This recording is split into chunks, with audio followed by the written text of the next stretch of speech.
Oklahoma law says Michael Bever, who was 16 during his family's murder, is an adult in the eyes of the law.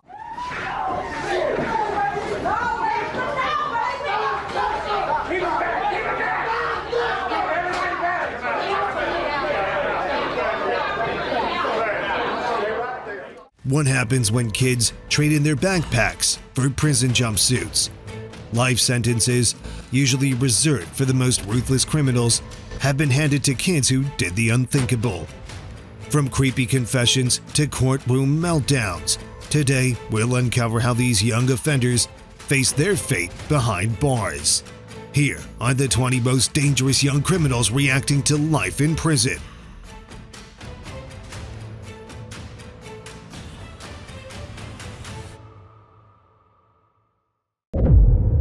Number 20. Dexter Johnson. In 2006, Dexter Johnson and his gang's brutal crime spree left 2 young lives shattered. After carjacking 23-year-old Maria Aparicio and her boyfriend, 17-year-old Hugo, Johnson's gang took the couple to a secluded area where their nightmare began. The perpetrators forced themselves on Maria, and both victims lost their lives due to the use of a firearm. Now, it wasn't long before Aparicio's stolen credit card led police straight to Johnson, and the truth was revealed. At his trial, Johnson was convicted of intentional homicide and sentenced to death. When the sentence was read aloud, though, his reaction was one of complete shock. He couldn't stand up, and chaos erupted in the courtroom.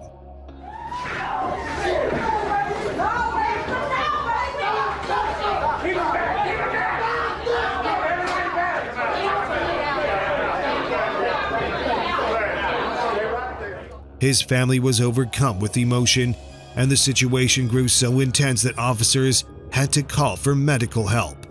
Just as one shocking verdict fades, though, another story of youth and tragedy emerges from the courtroom. Number 19. Lionel Tate. Imagine being just 14 years old and getting sentenced to life in prison.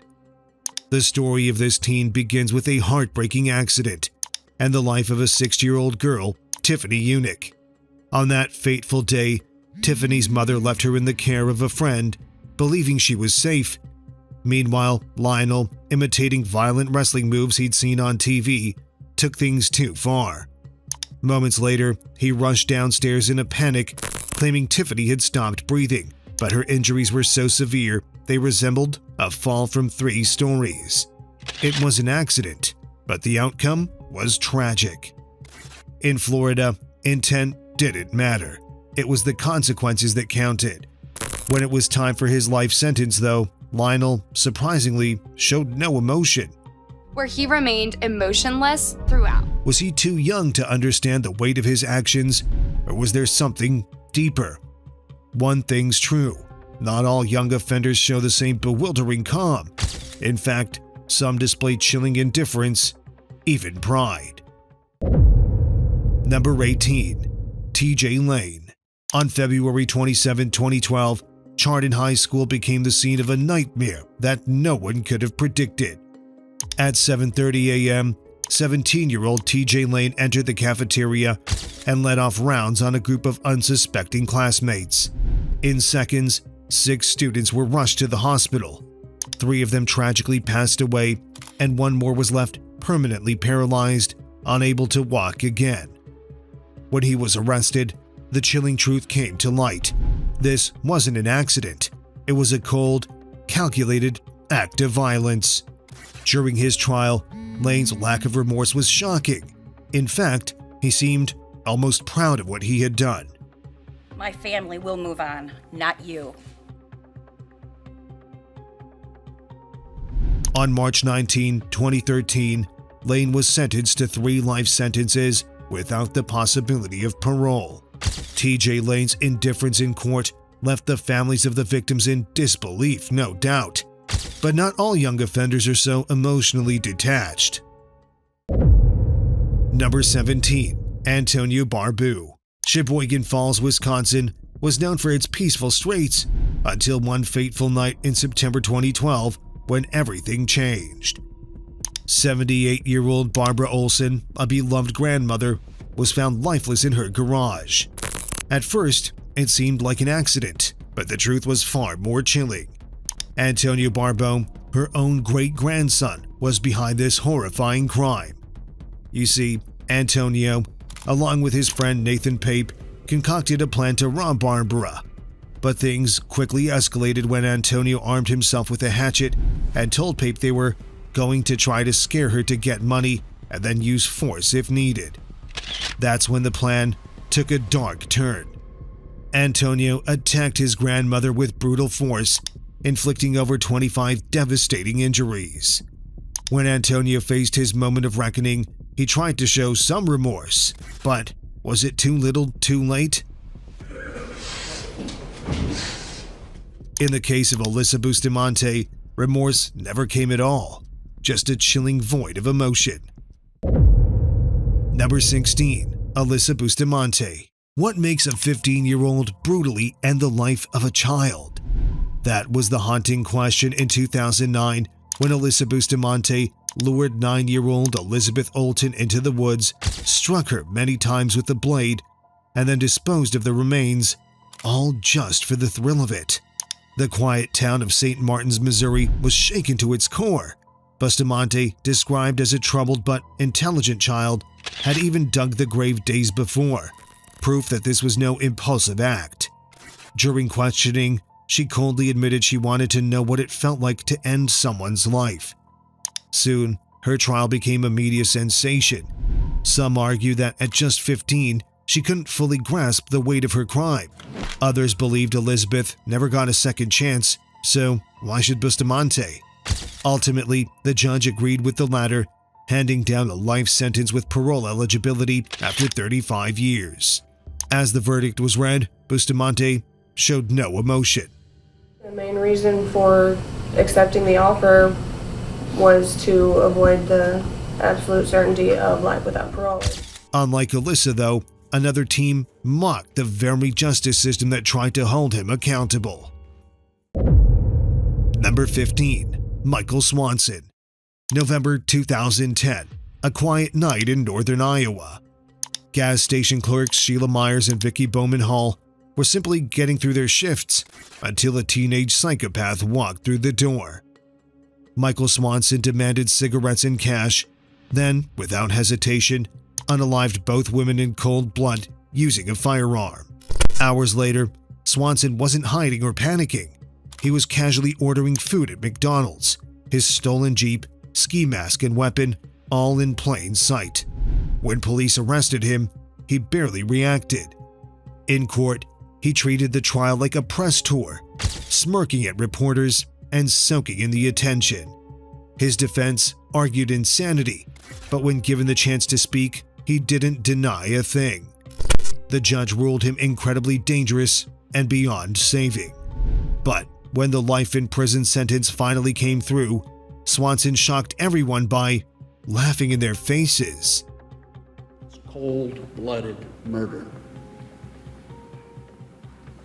Cold-blooded murder, young man. While Swanson's brutal actions unfolded with a disturbing sense of calm, Caleb Sharp's shocking outburst revealed a different kind of deadly impulse.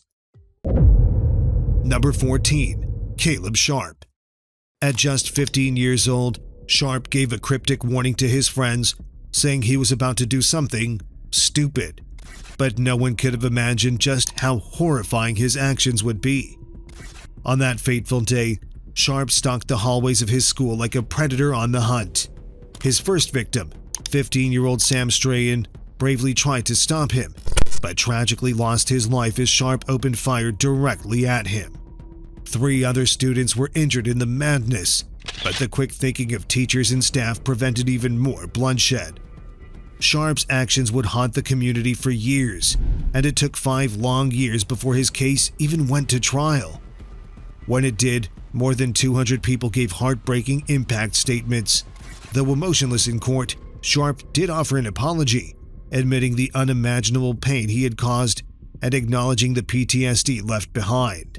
When the judge sentenced him to 30 years in prison in 2022, Sharp's reaction was subdued.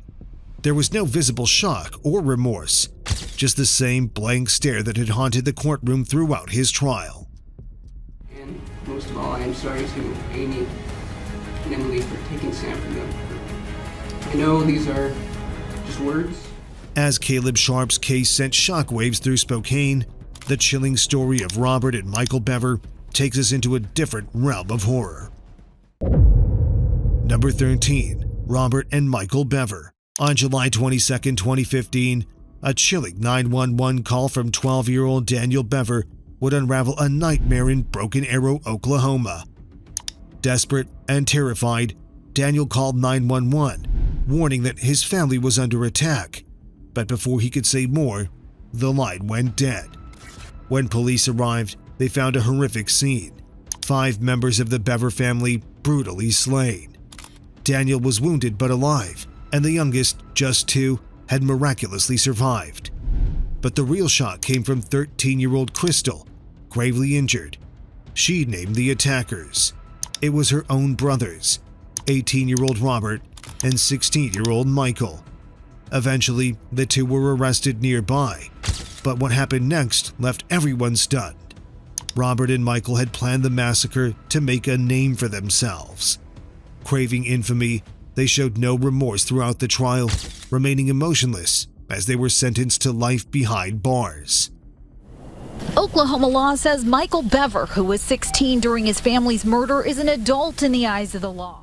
Now the Bever brothers' quest for infamy was chilling, but Aiden Fucci's case shows that the thirst for notoriety can push even the youngest to commit horrific acts.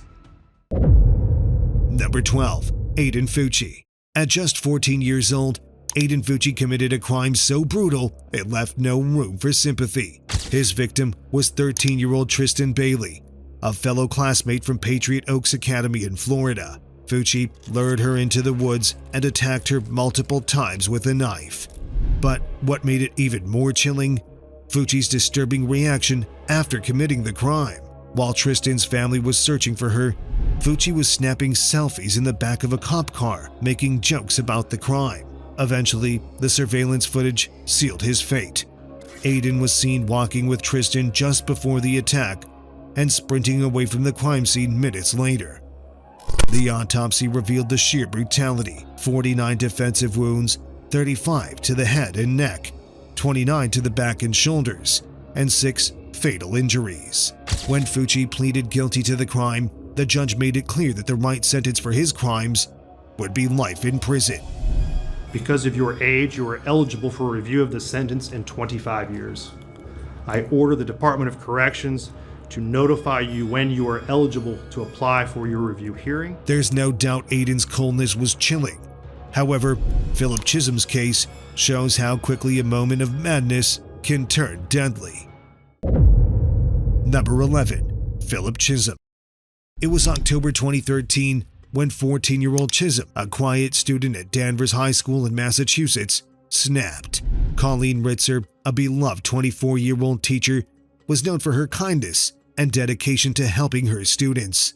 But when Chisholm stayed after school for a test review, something inside him shifted. Reports say he grew agitated and started muttering to himself before following Ritzer into the school bathroom, where horror unfolded. First, Chisholm assaulted her and then went at her with a knife. After the brutal attack, he hid her body in the woods, then, in a chilling move, used her credit card to buy a movie ticket. While authorities were desperately searching for both the teacher and student, Chisholm was hiding in plain sight. Chisholm led them to her remains, proving this was no accident, but a calculated crime. Tried as an adult, he was sentenced to life in prison, with parole only possible after 40 years. As the verdict was read, Ritzer's mother wept, but Chisholm stood there expressionless, completely unremorseful. Of not less than 40 years. Philip Chisholm will serve 40 years in prison before he gets a chance for parole. His mother broke down in tears. This case may have shaken many people, but James Fairweather's twisted desire for notoriety escalated the horror to an entirely different level. Number 10. James Fairweather. James Fairweather was a 15-year-old with one goal: to get famous, no matter the cost. Colchester was shattered on March 24, 2014, when a man discovered James Atfield's lifeless body. The perpetrator was none other than Fairweather, who was responsible for fatally injuring James with a knife multiple times. Just 3 months later, the same brutal violence struck again. Miss Almania, a 31-year-old student at the University of Essex, was brutally mauled on the Salary Brook Trail footpath. 2 merciless attacks, both traced back to one chilling figure, James Fairweather. The true shock came when the 15-year-old was caught hiding in the bushes after a passing woman spotted him. His chilling confession sent shivers down spines. He claimed the voices had urged him to commit unspeakable acts. In court, he tried to escape justice, claiming mental illness, but his plea was rejected. In the end, a life sentence became his fate. Some of the voices were talking to me. You need to make a sacrifice, or we're going to come and get you. You need to do it. And I saw him. It was laying on the grass, like that. It was like that, just fast asleep, where he was drunk. Then he goes, he's the one. Do it. So I went up to him. Can I stand up? This teen may have gone down in history for seeking fame through violence. However, Nehemiah Grigo's chilling plan escalated to a massacre that would forever haunt his family and community. Number 9. Nehemiah Grigo. Nehemiah Grigo had a terrifying plan to eliminate his entire family. Shockingly, they weren't going to be the only victims in his twisted vision. On January 19, 2013, in Albuquerque, Nehemiah Grigo quietly entered his family's home while they slept. One by one, Grigo ended their lives with the help of a firearm, as each victim had no time to fight back. But the bloodshed didn't stop there. He planned to continue his rampage at a nearby Walmart, but was fortunately intercepted before he could wreak havoc. The confession that followed was chilling.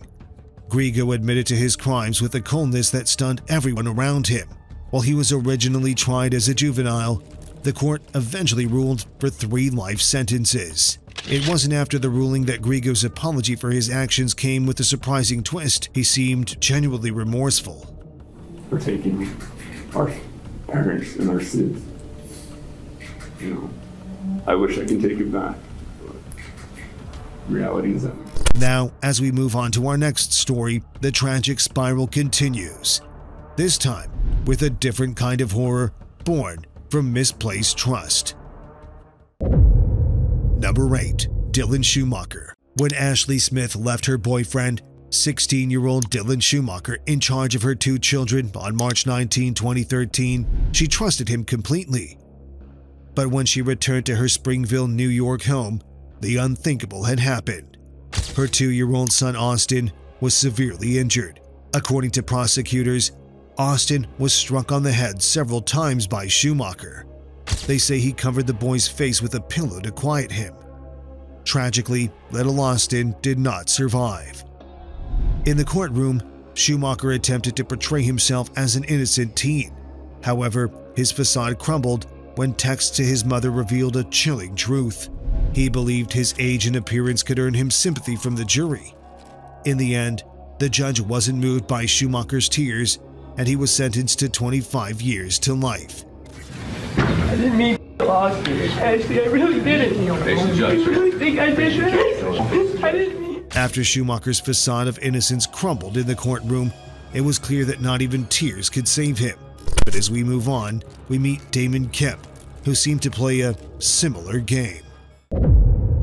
Number 7. Damon Kemp. At first, Damon Kemp appeared like a man dragged into court, suffering, maybe even innocent, but the truth was far darker. On December 6, 2018 in Daytona Beach, Florida, police arrived at the Jade Park Apartments for a disturbance. That's where Kemp approached them and confessed to taking someone's life. However, as officers prepared to arrest him, Kemp fled in a flash. When cops traced Kemp back to his apartment, they discovered something far worse. 2 19-year-old men, Trey Ingram and Jordan Patton, were lifeless in his apartment alongside a firearm with Kemp's fingerprints. But the horrors didn't end there. When Kemp was arrested, he put on a chilling performance in the courtroom. The criminal tried to play the victim to win sympathy, but the judge wasn't having it. You believe that there is probable cause. 5 long years later, Kemp finally received his sentence, 3 life sentences. Damon Kemp's desperate attempt to play the victim in court couldn't change his fate, but his case is far from the youngest to shock the world. Number 6. Mary Bell. In 1968, Newcastle, England was about to be rocked by a crime that would defy all expectations of childhood innocence. Mary Bell, just 10 years old, would become the youngest criminal the country had ever seen.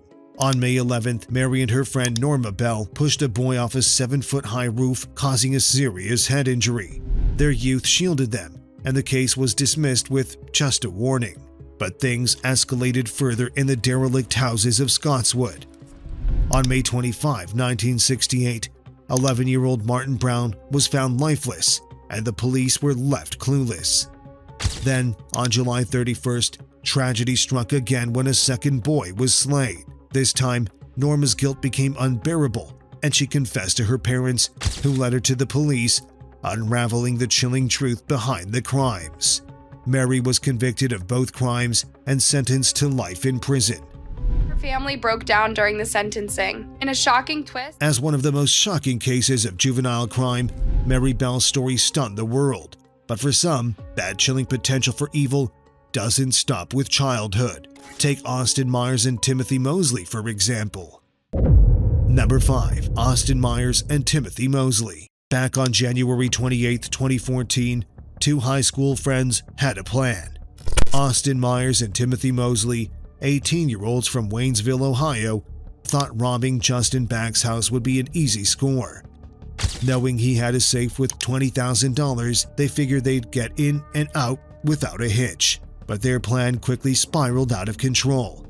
Instead of an empty house, Back was home, and when he let them inside, everything turned violent. A struggle ensued, and in the chaos, Mosley panicked and used a knife to injure Back.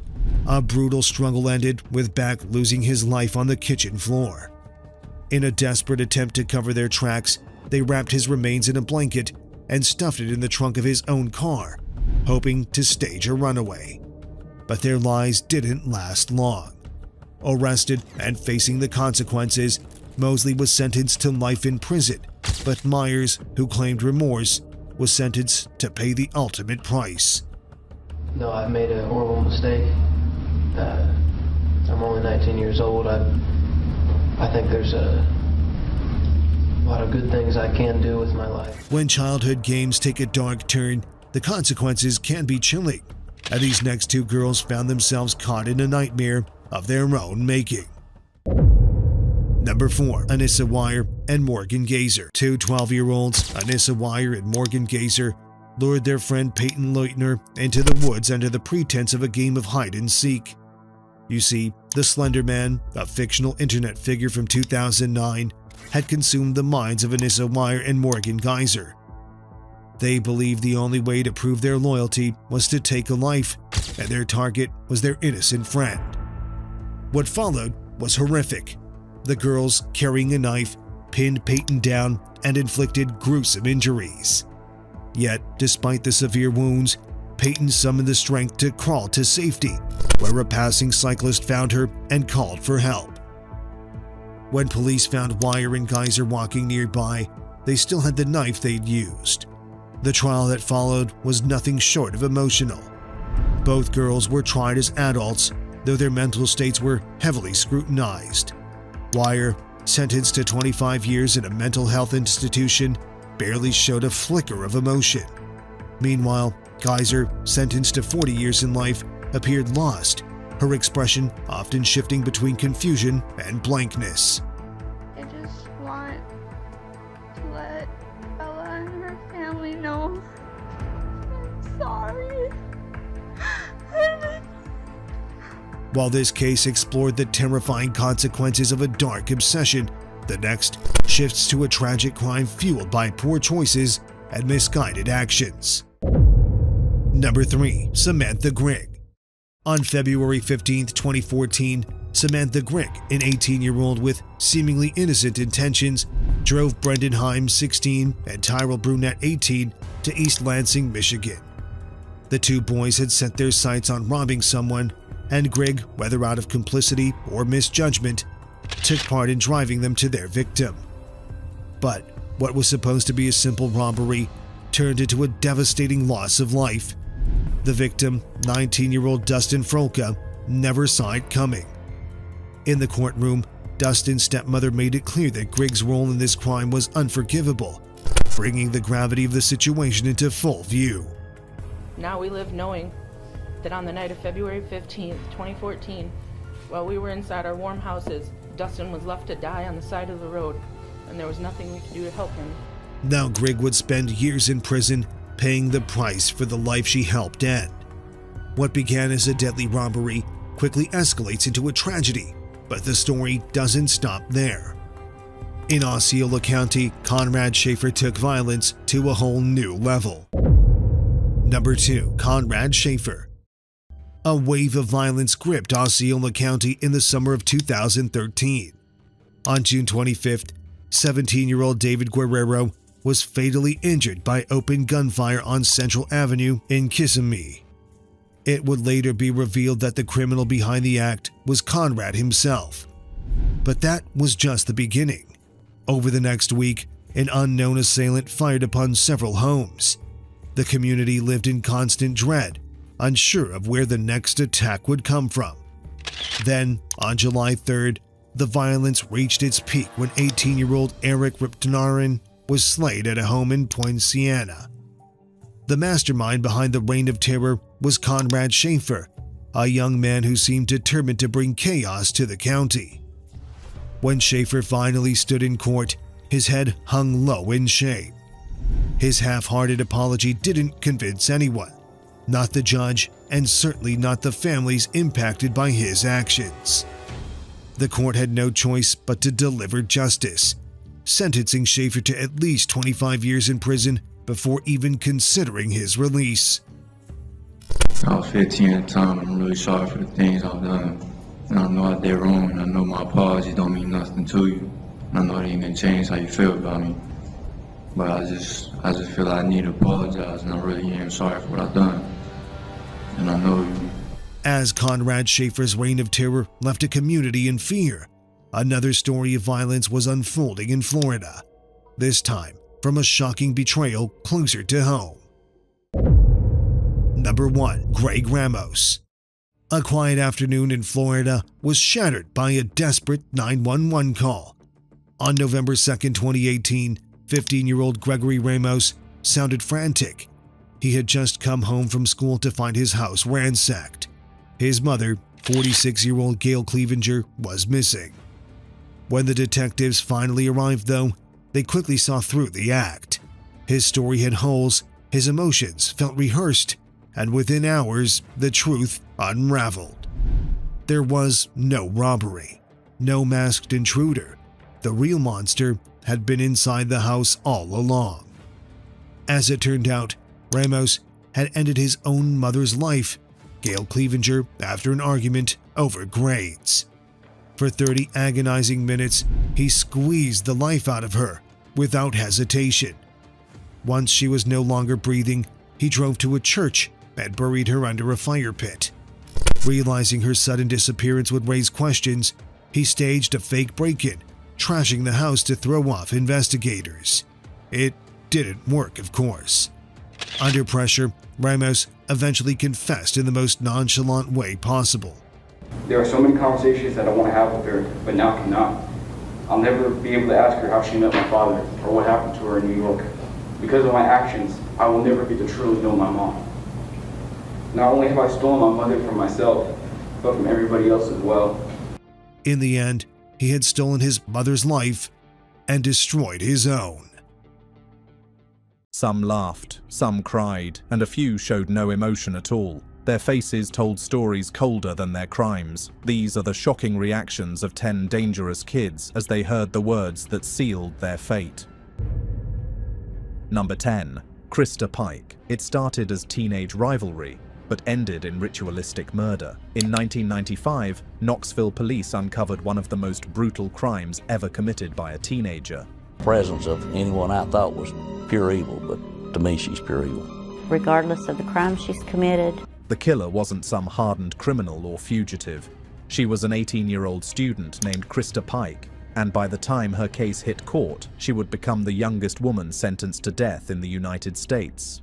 On the night of January 12, 1995, Pike lured her classmate, Colleen Slemmer, into a wooded area behind the University of Tennessee agricultural campus. They picked this park because it was isolated, it was closed in the evening, and they would be virtually alone here. The two were students at a federal Job Corps program, meant to help troubled youth rebuild their lives. But for Pike, that night was not about rehabilitation. It was about revenge, jealousy, and a disturbing fascination with satanic rituals. He cut a pentagram into her chest with the box cutter, symbolizing Satan. Armed with a box cutter and a chunk of asphalt, Pike and her boyfriend, Tadderell Shipp, who was just 17, attacked Slemmer for nearly 30 minutes. Witnesses later said the killing was not quick. It was methodical. Pike carved a pentagram into Slemmer's chest and then crushed her skull with the asphalt block. Colleen tried to run away, and that really infuriated Krista. And Krista and Tadderell knocked her down and drug her back. Then she started kicking her. She kept a piece of the skull as a souvenir, later found in her jacket pocket by investigators. Pike's path to this horrifying act began years earlier. Born in West Virginia in 1976, she grew up with an unstable mother, exposure to drugs, and a deep-seated anger she never managed to control. When she joined the Job Corps in Knoxville in 1994, it was supposed to be a fresh start. Instead, she met Shipp, became infatuated, and soon began believing that Slemmer wanted to steal him away. Her jealousy twisted into obsession, an obsession that ended in murder. Everything that I did that night, I knew what I was doing. And I think I was taking things out on her that had happened to me. When Pike was arrested the next morning, she showed no fear. Detectives described her as calm, even proud. During interrogation, she admitted what she had done, saying chillingly, "I wanted to see her die." That single sentence set the tone for the trial that followed. And I thought that if I went in there and told him that I did every single thing that happened up there, that Tadderell and Shadala would just get to walk out of there and they wouldn't worry about them anymore because they had the real killer. In 1996, prosecutors laid out every gruesome detail before a stunned courtroom. Photographs, confessions, and the recovered skull fragment left little doubt about her guilt. Throughout the trial, Pike appeared unmoved, sometimes smirking as the evidence was read aloud. When the jury announced the death penalty, she didn't flinch. It is therefore ordered that you shall be put to death by electrocution in the mode prescribed by law, and that you shall be transferred to the custody of the warden at the Tennessee Prison for Women. Reporters later asked if she felt any remorse. Pike simply replied, no. Her accomplices didn't share her fate. Tadderell Shipp received a life sentence, and Shadala Peterson, the third teen who helped lure Slemmer, testified against Pike in exchange for leniency. But Pike's death sentence stood firm. For decades, her legal team has tried to appeal or overturn it. Every attempt has failed. Today, Krista Pike remains on Tennessee's death row, still unrepentant. Number 9. Dylan Roof. I went to that church in Charleston. I did it. In the Dylan Roof murder trial, Mark, what is it? That verdict is death. Charleston, South Carolina, June 17th, 2015. It was a Wednesday evening like any other. Inside the Emmanuel African Methodist Episcopal Church, a small group gathered for Bible study, welcoming a quiet young man who had walked in just before the session began. He smiled politely, took a seat, and waited for the right time. For 45 minutes, nothing seemed unusual. We had a wonderful time. It was a lot of laughing. Even from Ruth. Actually, I saw him smile twice, laugh twice, and we just didn't know. But when the final prayer began, everything changed. The stranger pulled out a gun, and the room erupted in terror. That kid was Dylan Storm Roof, and driven by an obsession with racial hatred. He carried a .45 caliber Glock handgun and a mission he had planned for months. Witnesses said he stood calmly as he fired, reloading 5 times and choosing his targets one by one. 9 worshippers were murdered, including the church's pastor, Reverend Clementa Pinckney. Before leaving, Roof turned to one survivor and said coldly, "I have to do this." Sometimes I feel guilty. All of these people are gone and I'm still here. Roof's path to that horrific night was not sudden. It was built slowly through years of isolation and online radicalization. Born on April 3, 1994, in Columbia, South Carolina, he had dropped out of school and drifted through life without direction. The internet became his world. There, he immersed himself in white supremacist forums, conspiracy sites, and extremist writings. In 2014, he published his own racist manifesto, filled with delusional claims that he could save the white race. An attack on a race of people, an attack on the Christian church, an attack on humanity. The photos he posted showed him posing with Confederate flags and guns, smiling as if he had found purpose. Roof was arrested the next morning in Shelby, North Carolina, after being spotted during a traffic stop. He showed no resistance and even confessed to the shooting with chilling ease. The FBI charged him with 33 federal counts, including hate crimes, obstruction of religion, and murder. Prosecutors made it clear they would seek the death penalty, calling the act cold, calculated, and fueled by hate. His behavior in court stunned everyone. Roof refused legal counsel and represented himself. He never apologized, never flinched, and never expressed regret. And you represent Mr. Roof, excuse me, Mr. Roof, is that correct? That is correct, Your Honor. All right, and who else represents Mr. Roof for the record? Your Honor, for the record, Bill McGuire. Teresa Norris, Your Honor. Okay. Families of the victims spoke through tears, some angry, some forgiving, but none received any response from him. On January 10, 2017, Dylan Roof was found guilty on all 33 counts and became the first person in U.S. history sentenced to death for federal hate crimes. Today, he remains in solitary confinement at Terre Haute Federal Prison, awaiting execution, still showing no sign of remorse. Number 8. Michael Bargo. Sure. This was your place. This was your idea. No. No. Your idea where to dispose of the body. I couldn't tell you what they said because you objected to it. Your verdict? Yes. Evelyn Brown, is this your verdict? Yes. In Ocala, Florida, an innocent love story took a horrifying turn. By the time it was over, one boy was dead, another was on death row, and a small town was left reeling at how heartbreak could turn into homicide. On April 17th, 2011, 18-year-old Michael Bargo decided to end the life of 15-year-old Seath Tyler Jackson, the boy who had stolen his ex-girlfriend, Amber Wright. What began as teenage jealousy morphed into a premeditated execution. That night, Seath walked willingly into what he thought was a chance to make peace with Amber. Instead, he stepped straight into a deadly trap. Investigators say he was lured to the home by former girlfriend, 9th grader Amber Wright, then attacked, shot, and burned. Inside a friend's home, Bargo and his accomplices waited. Armed with a .22 caliber revolver, Bargo ambushed Seath.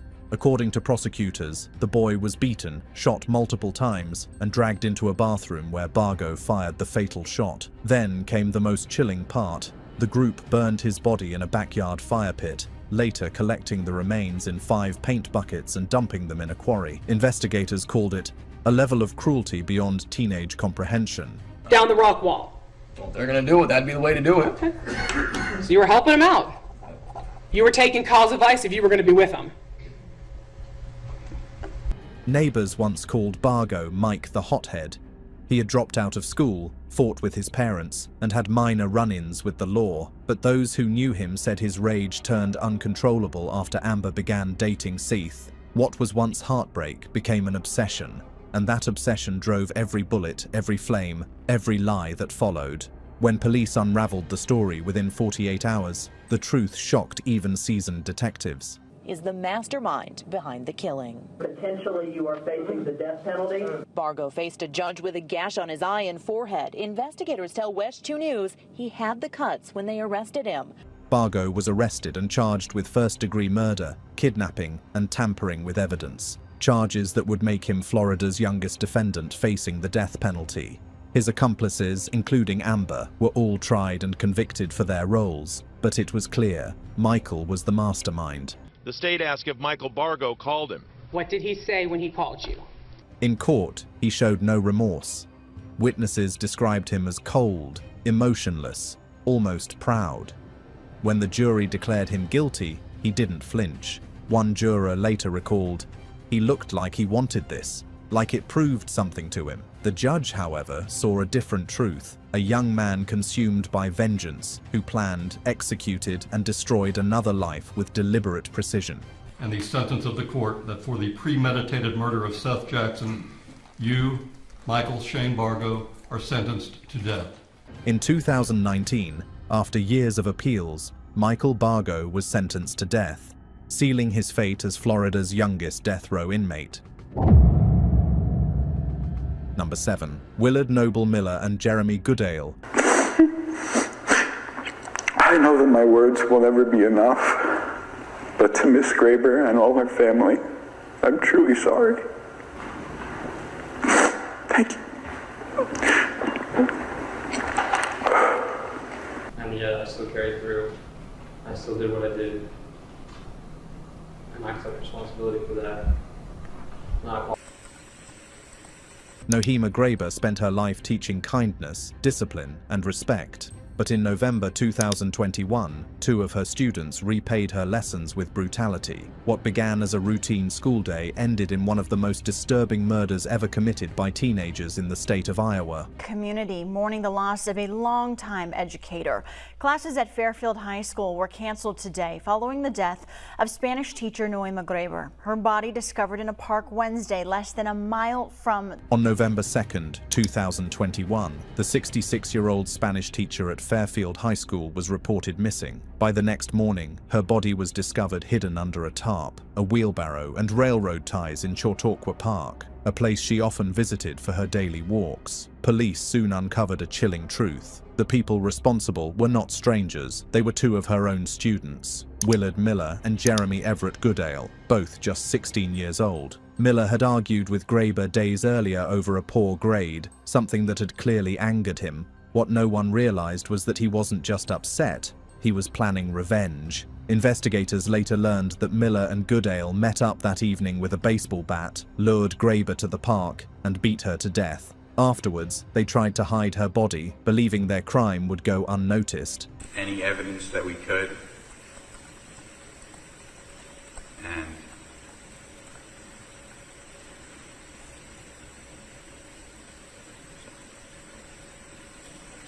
that was my recollection of the events on November 2nd. To follow up, Jeremy, with regard to premeditation, you understood that Katie Miller had already essentially come up with a plan to murder Nohema Graber, is that correct? That's correct. And you understood that Katie Miller had brought items to assist in the murder of Nohema Graber. He had brought those items to the park within that day? Correct. But the cover-up quickly unraveled. A tip led police to Goodale's social media posts, where he described the murder in disturbing detail, how Miller brought Graber to the park, and how he helped finish it. Detectives also recovered GPS data from Miller's phone, placing him at the scene. Within 2 days, both teens were arrested and charged with first-degree murder and conspiracy to commit murder. When the trial began, the contrast between the 2 boys was striking. Miller sat quietly, head down, emotionless. Goodale appeared shaken, his hands trembling as the charges were read aloud. The courtroom stayed silent as the details of their plan were revealed. Messages, movements, and the chilling precision with which they carried out the attack. The evidence was overwhelming. On July 6, 2023, justice caught up to both of them. Miller was sentenced to life in prison with the possibility of parole after 35 years, while Goodale received life with parole eligibility after 25 years. The sentences reflected not only the gravity of their crime, but the betrayal that shocked an entire community. Number 6. Muhammad Umar Khan. Harvey Wilgus didn't like school. Every morning, the thought of walking through those gates made him anxious. He often stayed home, telling his parents he felt unsafe. On February 3, 2024, he finally decided to go back. Within hours, he was dead, stabbed twice in the heart by a classmate inside the very place meant to protect him. The killer was Muhammad Umar Khan, just 15 years old. He attacked Harvey with a hunting knife he had brought to school that morning. The violence wasn't sudden. It was the result of a long build-up of fear and warnings that no one took seriously. Just 5 days earlier, the school had gone into lockdown after Khan was involved in another altercation. Harvey had told his dad then, "This is why I don't go to school, because children have knives." Those words turned out to be his final warning. School's in lockdown, and he said, yeah, because someone's got a weapon for me. And then he messaged Mark and said, "This is why I don't go to school, Dad, because children have knives." Khan wasn't new to carrying weapons. Police later found videos of him showing off knives and threatening gestures online. He liked the feeling of power they gave him. His defense claimed he was bullied and racially abused, but prosecutors argued that Khan was looking for a reason to use his weapon. He had even admitted he bought the knife because it looked scary. You had decided that, should the need as you saw it arise, you would use your knife on Harvey, a knife which, in your words, you had bought because it was... On the day of the murder, Khan and Harvey clashed in a corridor just minutes after Harvey arrived. Witnesses said the tension between them was visible. By the afternoon, Khan cornered Harvey and stabbed him twice in the chest. Teachers tried to save him, but the wounds were too deep. The knife had pierced his heart. Khan was arrested on the scene and later charged with murder and possession of a bladed weapon on school grounds. His trial exposed a disturbing picture of youth violence and school safety failures. In court, he sat silent, showing little emotion as prosecutors described how he carried the knife ready for use. Harvey's sister Sophie spoke through tears, saying, "He didn't just end Harvey's life, he ended ours too." Judge Chima Grubb rejected any claim of self-defense and sentenced Khan to life in prison, with a minimum term of 16 years before parole. Mohammed Umar Khan, a 15-year-old from Sheffield, has been sentenced to life in prison with a minimum term of 16 years for the murder of his classmate, Harvey Wilgoose. The judge also ruled that Khan's identity could be revealed, calling it a matter of public interest. Harvey's family is now fighting for schools to install knife detection arches, hoping no other child will suffer the same fate. Number 5. Remy Cordova. It was one of those murders that made even seasoned detectives pause. A mother of one shot dead at a traffic light, and the trigger pulled not by a hardened criminal, but by a 14-year-old boy. Remy Cordova, barely a teenager in 2021, fired the bullet that killed 32-year-old Pamela Cabriales in Denver, Colorado. 4 years later, justice finally caught up with him, and the courtroom saw no mercy. On the night of February 20th, 2021, Pamela Cabriales was driving her Range Rover down Colfax Avenue after dinner with a friend. As she stopped at a red light, a grey Chevrolet Malibu pulled up beside her. Inside that car sat Remy Cordova, then just 14, along with 2 older teenagers. Without warning, Cordova leaned out the window with a semi-automatic handgun and fired several shots. Felt okay? I'm Officer Lipper with the Denver Police Department, okay?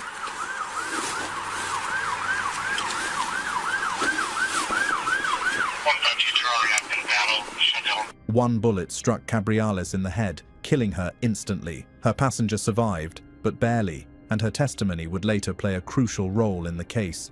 Cordova wasn't an innocent kid led astray. Police records revealed a disturbing history. In 2020, just months before the murder, Cordova had been arrested twice, once for assault, another time for possession of a firearm. He was released each time under juvenile supervision. Investigators later discovered social media videos showing him flashing gang signs, wearing red colors and posing with handguns. Detectives said his life was already tied to a local gang known for drive-by shootings and violent initiations.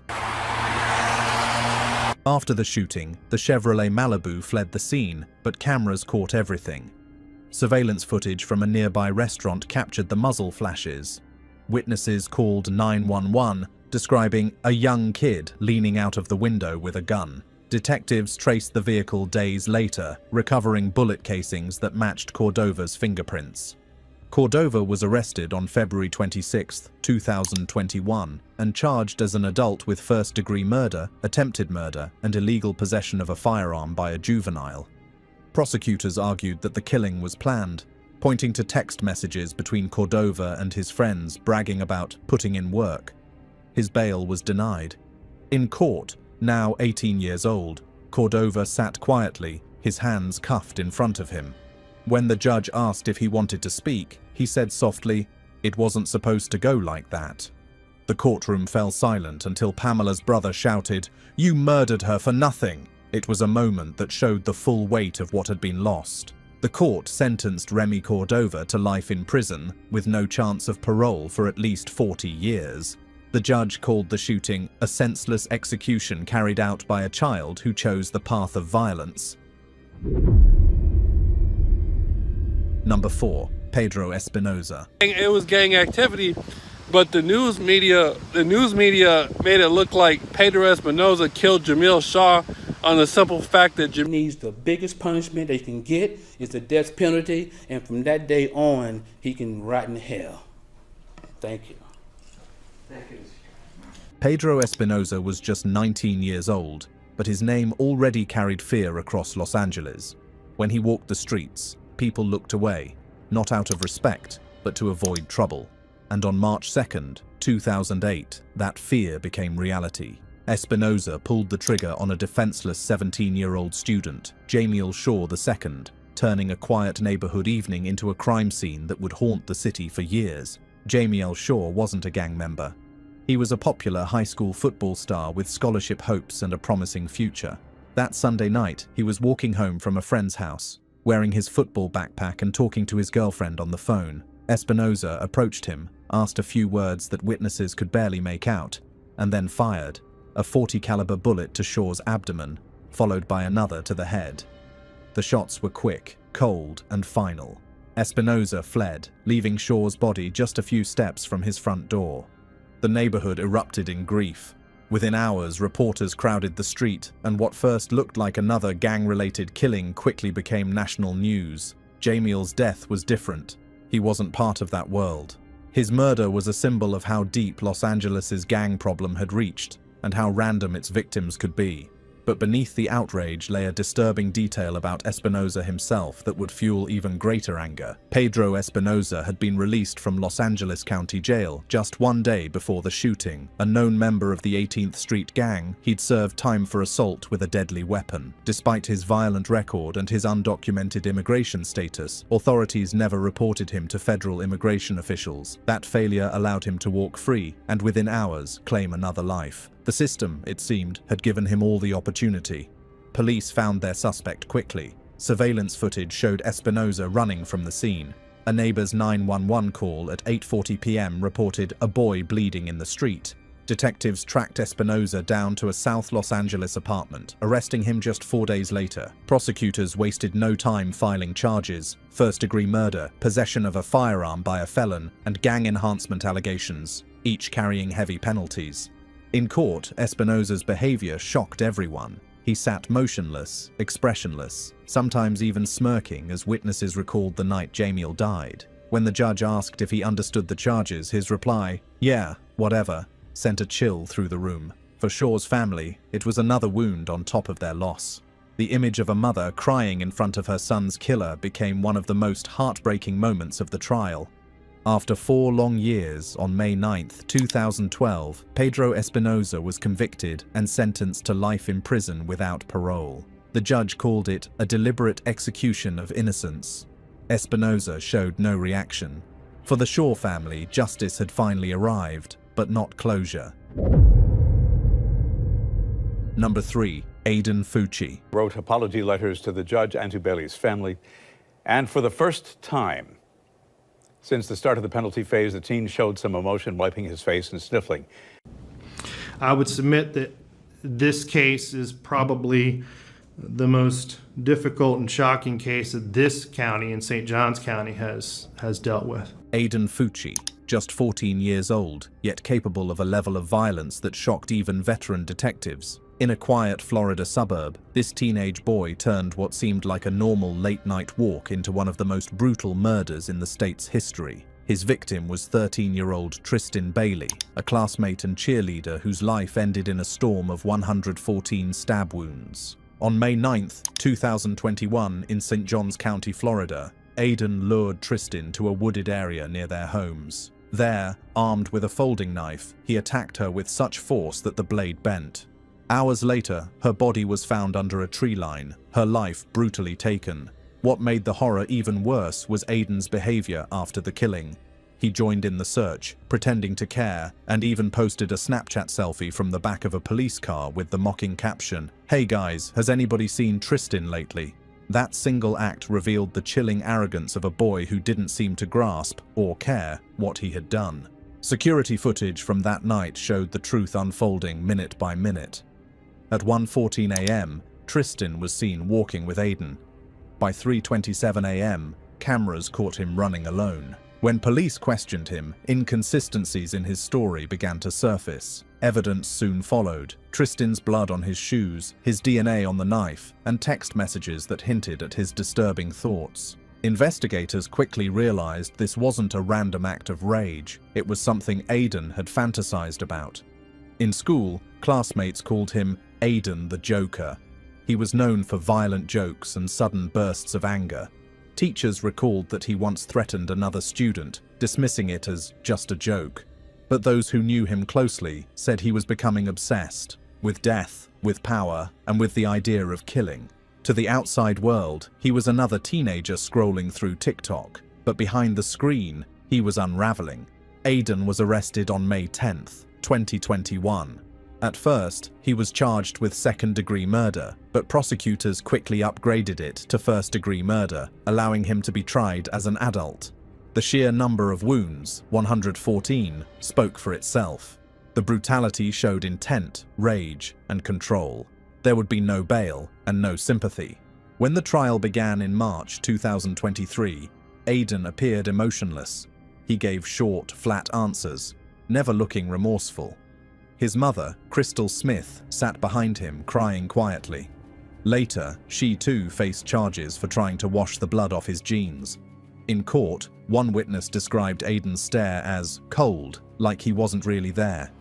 On March 24, 2023, the judge sentenced Aiden Fucci to life in prison without parole, with the possibility of review after 25 years because of his age. The court called the case one of the most brutal acts ever committed by a juvenile in Florida.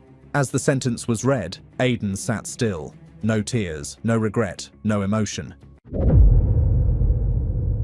Number 2.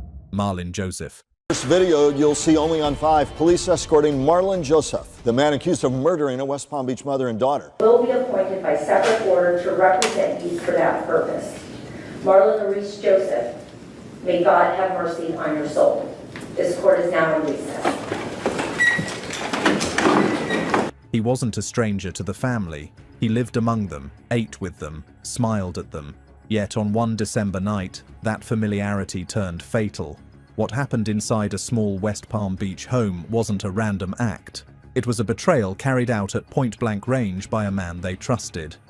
On December 28, 2017, Marlon Joseph, a kid who was already an ex-convict, walked into the home he shared with his girlfriend and her family. Within minutes, the walls echoed with gunfire. Kalisha Kaver, 36, and her 11-year-old daughter, Amia Green, were found dead, both shot execution style. Joseph didn't flee in a car. He ran barefoot into the dark, leaving behind shell casings, blood, and a silence so heavy that even the neighbors felt it. Detectives later pieced together the horror.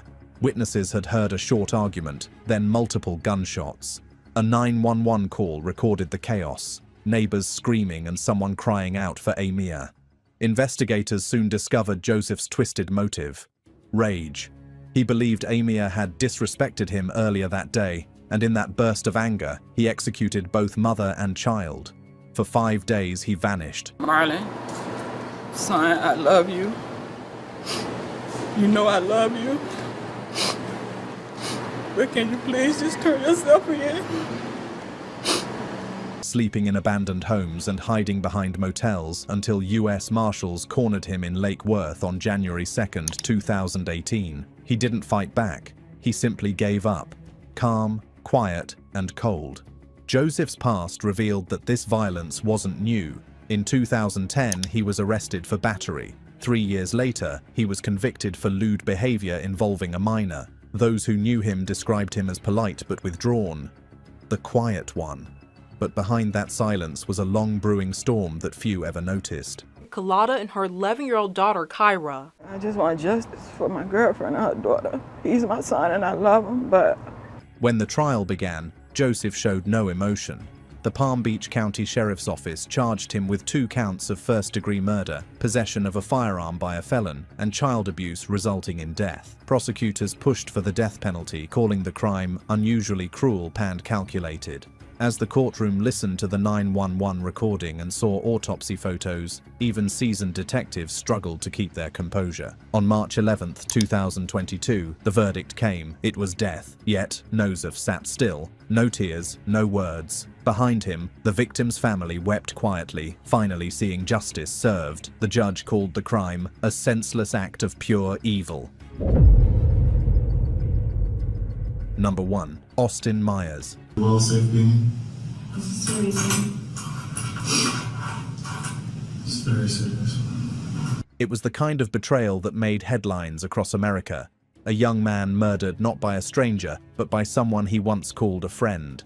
What began as a simple visit to a friend's house ended with an 18-year-old's life brutally taken in his own kitchen. And at the center of it all was a teenager named Austin Myers, who turned a bond of friendship into a cold, calculated act of murder. The small town of Waynesville, Ohio, was stunned on January 28, 2014, when police discovered that Justin Back, an 18-year-old Navy recruit days away from starting his military career, had been murdered inside his home. Investigators soon learned that Austin Myers, age 19, and Timothy Mosley, 18, had entered Justin's house under the guise of a visit. But what they really came for was money. And what followed was one of the most senseless killings the county had ever seen. In the kitchen, a struggle broke out.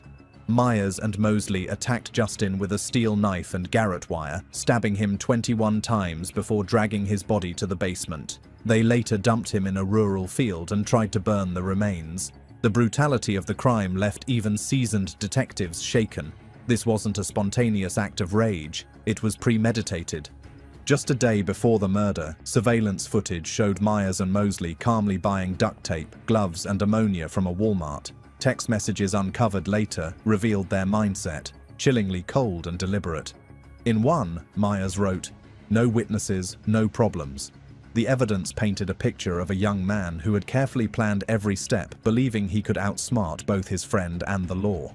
But within 48 hours, a suspicious neighbor's 911 call led police straight to the killers. Both Myers and Mosley were arrested on January 30th, 2014. During interrogation, Myers appeared disturbingly calm, even smirking when Justin's name was mentioned.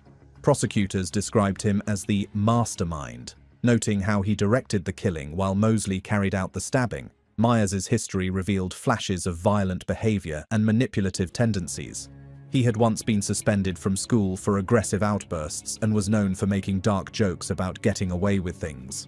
When the trial began, the courtroom felt the weight of what had been lost. A promising young life, ended by someone he trusted.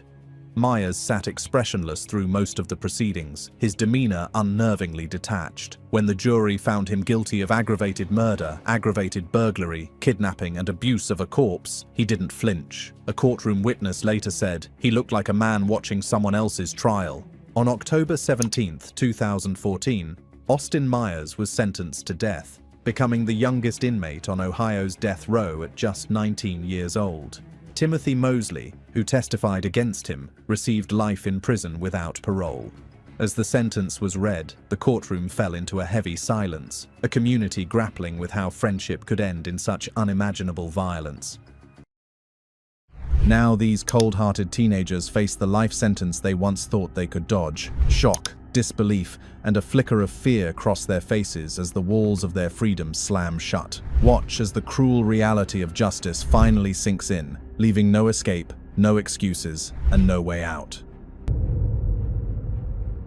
Number 10. Lance Dyer. The courtroom erupted in chaos the moment the judge delivered his sentence. It all started with Lance Dyer's sister shot to her feet, screaming, tears streaming, fists clenched. Deputies rushed in, grabbing her arms as she fought them, yelling at the top of her lungs while the bailiff barked orders. The gallery froze. Lance, handcuffed at the defense table, stared straight ahead, face blank. His mother sat rigid, hands pressed to her mouth. Judge Dennis Adkins had just slammed the gavel on an 11-year prison sentence. It started on the 21st of March, 2013, when 16-year-old Lance Dyer was a passenger in a Monte Carlo stolen at gunpoint the day before in Dayton, Ohio. Dayton police spotted the car, leading to a short, high-speed chase that ended when the vehicle crashed into a fence. Dyer jumped out and ran. When Officer Jonathan Sopchak approached with his gun ready, Dyer turned and pointed a loaded handgun at the officer. Officer Sopchak fired once, striking Dyer in the hand. Dyer dropped the gun. A police dog helped subdue him, and he was arrested. A jury convicted him of felonious assault on a police officer and having a weapon while under disability. Lance's mother told reporters she would appeal the sentencing. She is asking why her son is still breathing if he really pointed a 9 at a cop. Number 9. Michael Bargo. In a calculated plot formed in 2011, 18-year-old Michael Bargo engineered the murder of 15-year-old Seth Jackson in Florida, fueled by intense jealousy tied to his ex-girlfriend, Amber Wright. Bargo enlisted Wright, her brother Kyle Hooper, and friends Justin Soto and Charlie Ely to draw Jackson to Ely's house using a fabricated excuse. Once inside, the plan unfolded with precision. Jackson was ambushed, beaten repeatedly, shot several times, his legs and knees deliberately broken with a stick, and his body set on fire in a backyard pit. The remaining ashes were later discarded in a quarry. Investigators would later describe the motive as lingering bad blood, rooted in Bargo's controlling rage, but how far would that fury truly go?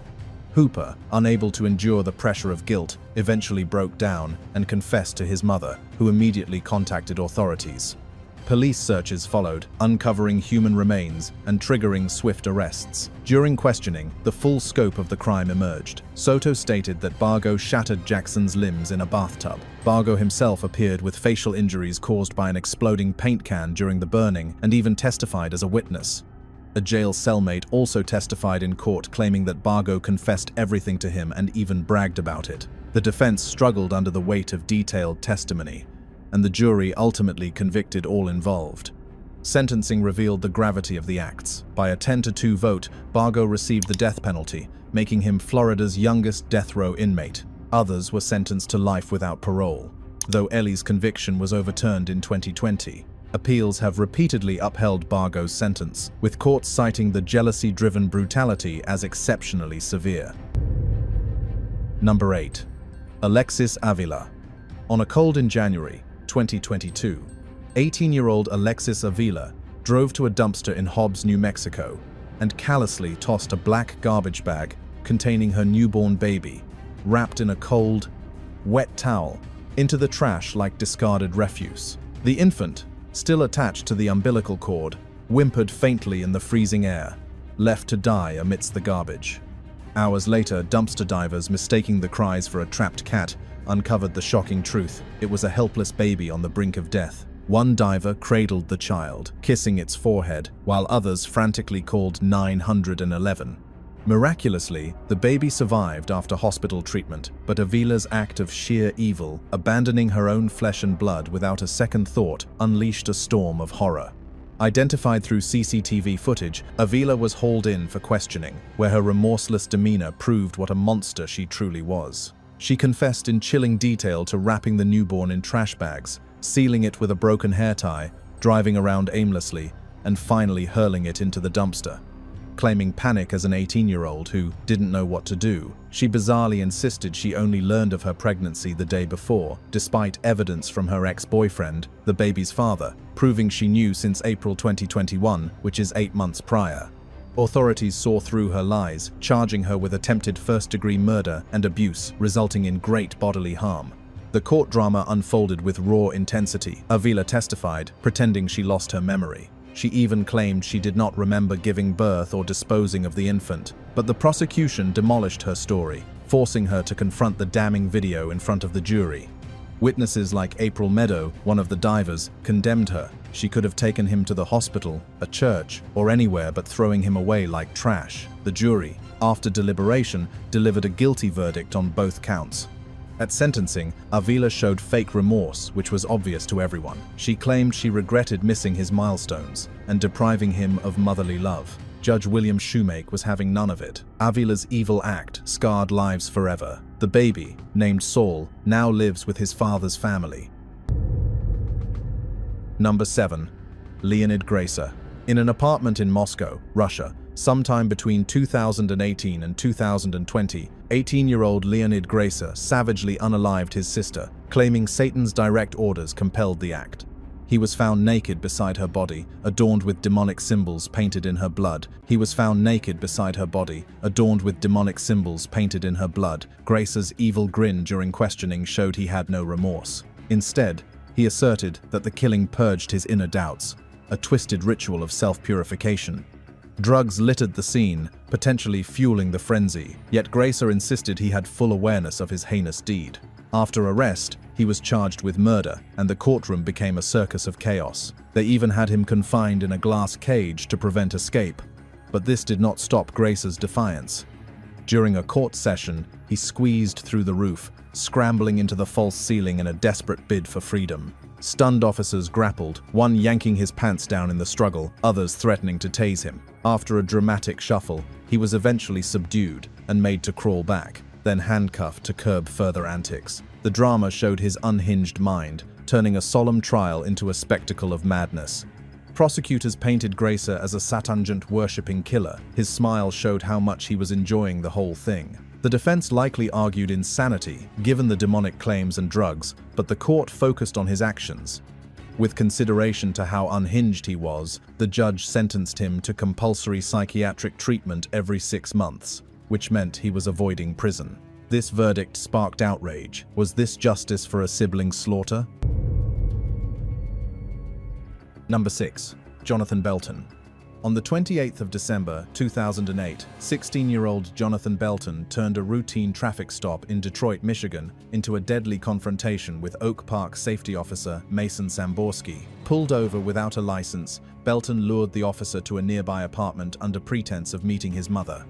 A struggle ensued, which led to Belton seizing Samborski's service gun, then shooting him in the head. The officer's lifeless body, no pulse or breathing, bled from the rear wound. It was a cold execution by a teen's hand. Charged with murder and gun offenses, Belton's trial crackled with evil revelations. First responders testified to the scene's horror. There were no vital signs, massive blood loss. But the defense claimed it was an accident. They claimed that Belton never pulled the trigger and suggested Samborski shot himself. But Belton's girlfriend, who was present, shattered the lie. She testified that she saw Jonathan with the gun pointed at the officer. Based on all the evidence, the jury convicted Belton on all counts, murder of a police officer and felony firearm. The sentencing drama peaked with Samborski's widow's unforgiving words saying, "Belton shattered her happiness, and she will never forgive him." Belton tried one last time to convince the court of his innocence, but no one was buying it. He was promptly sentenced to life without parole, which was later reduced to 40 to 70 years due to Supreme Court juvenile rulings. Number 5. Mackenzie Sherilla. On the 31st of July 2022, 17-year-old Mackenzie Sherilla gripped the wheel of a Toyota Camry in Strongsville, Ohio, her boyfriend Dominic Russo beside her and friend Davion Flanagan in the back. What began as a seemingly normal drive spiraled into calculated horror. Sherilla floored the accelerator to over 100 miles per hour, veering off the road and smashing into a building in a fiery explosion. Russo, 20, and Flanagan, 19, perished instantly in the carnage, their young lives snuffed out. Sherilla miraculously surviving with leg injuries. It was a deliberate act of destruction masked as tragedy. Investigation exposed the malice. Experts confirmed the gas pedal was pressed 100% without braking, proving premeditated murder. Arrested and charged with 2 counts of murder, Sherilla's trial became a theater of deception and heartbreak. A trauma surgeon testified that Sherilla confessed in the hospital that she wanted to die and that it was her fault for killing her boyfriend. Yet her defense twisted the narrative, admitting fault but denying purpose. They claimed that Dominic grabbed the wheel, while Sherilla swerved to avoid disaster.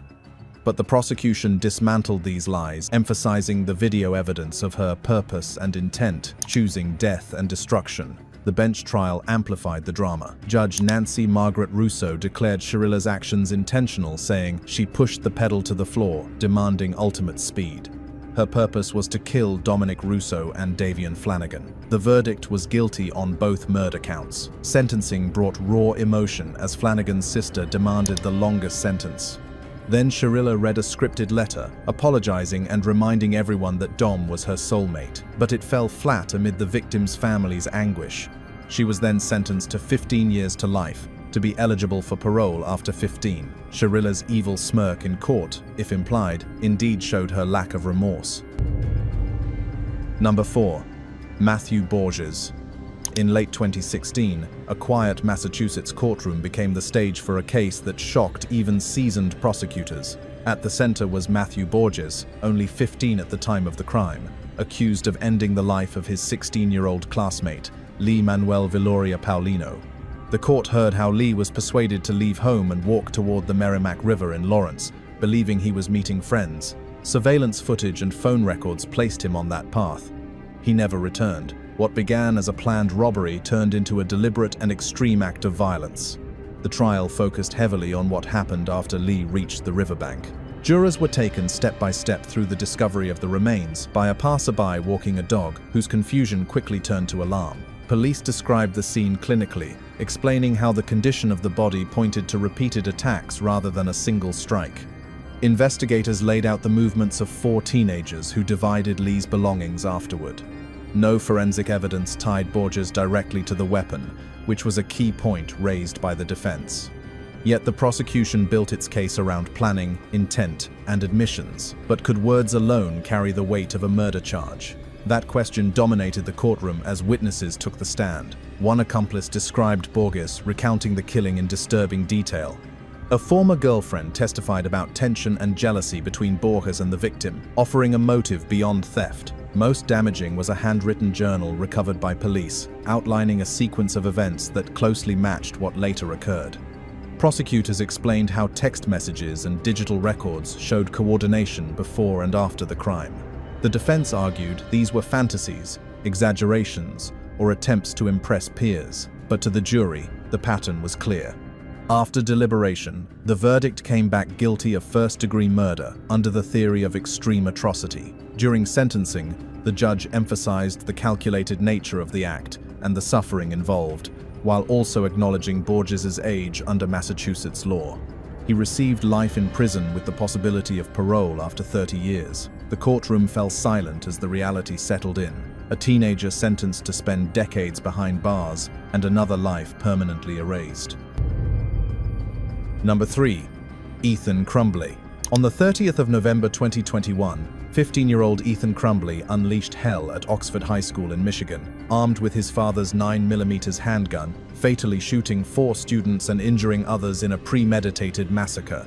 His journal entries and texts dripped with evil, lists of needed gear like pistol mags, mask, knife, and plans for Molotov cocktails. To add to the court's shock, Crumbley confessed to a failed kidnapping plot against a neighbor girl, which shows how psychopathic his fantasies are. He was then charged with first-degree murder and terrorism for the mass shooting, but Crumbley's trial exposed his remorseless core. Even after he was confronted by parents at the station, his only worry was his cat Dexter, named after a TV serial killer. The evidence against him was overwhelming. There was even evidence of him making Google searches on prison sentences. There was also a chili. In court, Crumbley initially pleaded insanity, citing meltdowns he frequently had. A mental health expert deemed it to be psychosis, but a schoolmate revealed bullying as a trigger, saying he's been picked on many times in school. Withdrawing the plea, Crumbley confessed that his actions caused the deaths. Now, things were about to get intense. The courtroom drama peaked at sentencing. Victims' families unleashed fury. One of the victims' mother hoped for a fate worse than death for Crumbley. A father demanded that he be locked up for life, while Crumbley offered hollow remorse, claiming he was a really bad person.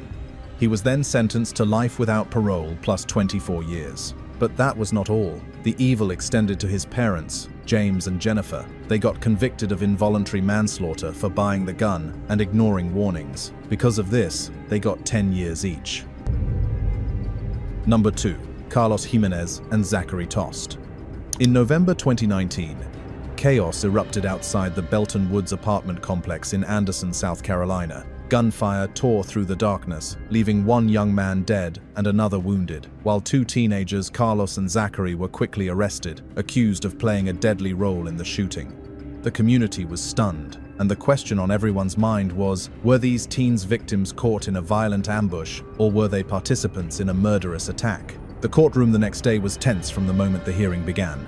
Prosecutors outlined charges of attempted murder and weapons violations, insisting the teens had fired into a car full of people, while the defense insisted they had acted in self-defense amid a frightening shootout. Carlos, barely 17, struggled to hold back tears as the weight of the accusations pressed down. Zachary's parents pleaded desperately, citing medical needs and the teen's youth, but the judge remained firm. Bond was denied, with warnings that every word spoken could be used in evidence. Inside the packed courtroom, emotions surged. Outbursts had to be quieted, and each statement was met with careful scrutiny. The young men insisted they were survivors, not aggressors, while prosecutors hinted that they were active shooters. The peak of the hearing came when Zachary's mother stepped forward, pleading passionately with the judge to release her son, turning the courtroom into a tense battleground of argument and insistence. Zachary himself went further, insisting he was the true victim, while in the background, Carlos crumpled in tears, overwhelmed by the unfolding chaos. Despite their desperate pleas and the emotional intensity, the court handed down long sentences to both teens, leaving the courtroom heavy with sorrow and frustration. Number 1. DeMarco Harris. On Detroit's Rosedale neighborhood in 2009, a robbery attempt by a 12-year-old boy turned into a tragedy that would twist through the courts for more than a decade. What began as a botched theft took a life when the handgun in the child's hand fired during the struggle, killing a 24-year-old woman. In the juvenile courtrooms that first handled the case, the air was thick with tension. Prosecutors detailed the chaotic scene, a planned robbery, the gun's sudden discharge, and the fatal outcome.